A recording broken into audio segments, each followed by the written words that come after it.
Hello guys, welcome to my channel. இன்றைக்கி நம்ம எங்கே போக போகிறோம்னா வண்டலூர் ஜூக்கு தாங்க போக போகிறோம். ஜூவில் பைக்குக்கு மட்டும்தான் பார்க்கிங் இருக்குது, காருக்கு இல்லை. 1 கிலோமீட்டர் தள்ளி தான் போகணுன்னு சொல்லிட்டாங்க. அதுக்கப்புறம் போனால் பெரிய காலி கிரவுண்டு ஒன்று இருந்தது.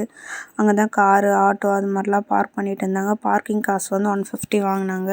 அங்கேருந்து போகிறதுக்கு வேன் மாதிரி வச்சுட்டு இருந்தாங்க. அதுக்கப்புறம் அந்த வேனில் தான் ஏறி நாங்கள் ஜூக்கு வந்தோம். ஜூக்கு போனோடனே ஃப்ரீ டிக்கெட் தான், உள்ளே போயிட்டோம். விஜய் பர்த்டே 2 நாள் ஃப்ரீன்னு சொன்னாங்கள்ல, அந்த டைம் தான் நாங்கள் போனோம். அப்புறம் உள்ளே போனதுக்கப்புறம் பேக்கில் செக் பண்ணாங்க, ஏன்னா பிளாஸ்டிக் ஐட்டம் எதனா வச்சுருக்கீங்களா அப்படின்னு சொல்லிட்டு.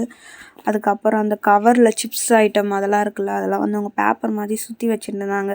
அதிலே கிழிச்சிட்டு அந்த கவரை எடுத்துகிட்டு அதில் அந்த சிப்ஸ் எல்லாம் எடுத்து அந்த பேப்பரில் போட்டு கொடுத்தாங்க. ஏன்னா உள்ளே போன உடனே கவர்லாம் சாப்பிட்டுட்டு அப்படியே போட்டு வந்துடுறாங்களே, அங்கே இருக்க அனிமல்ஸ்லாம் சாப்பிட்டுட்டு செரிமானம் ஆகாதுல சீக்கிரமாக. அதனால் அது யூஸ் பண்ணக்கூடாதுன்னு சொல்லிட்டு தடை பண்ணி வச்சுருக்காங்க. நீங்கள் வண்டலூர் ஜூக்கு போனால் கூட இந்த கவர் ஐட்டம்ஸ்லாம் எடுத்துகிட்டு போகாதீங்க, அது கொஞ்சம் அவாய்ட் பண்ணுறது நல்லது. அதுக்கப்புறம் உள்ளே போனதுக்கப்புறம் சைல்டு மிஸ்ஸிங் டேக் மாதிரி ஒன்று பாப்பா கையில் ஒன்று போட்டு விட்டாங்க. அதில் அவங்க அப்பாவோட பேரும் அப்புறம் ஃபோன் நம்பரும் எழுதி விட்டாங்க.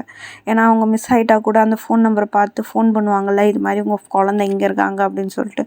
அது மாதிரி போட்டு விடுறது நல்லது தான். அப்புறம் அப்படியே உள்ளே போயாச்சு. உள்ளே போனதுக்கப்புறம் செம்ம வெயில். அதுக்கப்புறம் அந்த மாதிரி கேப்பும் கூலிங் கிளாஸும் வாங்கினோம்.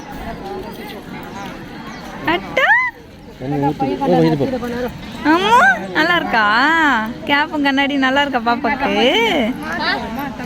சூப்பரா.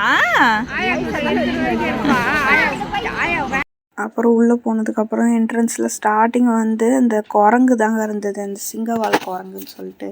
அது ஒன்றும் கிட்ட தெரியல, எல்லாம் தூரமாக தான் இருக்குது. அப்புறம் அதை பார்த்துட்டு போனோமா. அப்புறம் மயிலுங்க, ஃபுல்லாக அந்த பச்சை கலர் மயில், வெள்ளை மயிலெலாம் இருந்தது. ஒரு முருகர் மயிலெலாம் இருந்ததுங்க, பார்க்கவே அழகாக இருந்தது. எல்லாம் தோகையை வச்சுன்னு ஆடிக்கிட்டு இருந்தாங்க. அழகாக இருந்தது பார்க்குறதுக்கு எல்லா மயிலும். அந்த ஒயிட் கலர் கூட செம்மையாக இருக்குது, நான் வீடியோவில் போட்டிருக்கேன் பாருங்களேன். ஒயிட்டு கூட நல்லா அழகாக இருக்குது.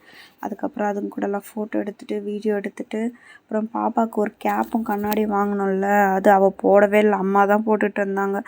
அந்த கேப் வந்து 120க்கு வாங்கினோம், கண்ணாடி வந்து 150 உள்ளே தான் வாங்கினோம். ரேட்டு ரொம்ப அதிகங்க அங்கே.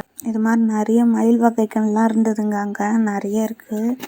பார்க்கவே அழகாக இருந்தது, எல்லாத்தையும் பார்த்துட்டு இருந்தோம். அப்புறம் வந்து மயில்து முடிஞ்சிச்சுங்க. நெக்ஸ்ட் வந்து கோழி, இது தான் வெள்ளை கோழி. அது மாதிரி நம்ம நேரில் பார்க்காத கோழிங்கெல்லாம் வித்தியாசமாக இருந்தது.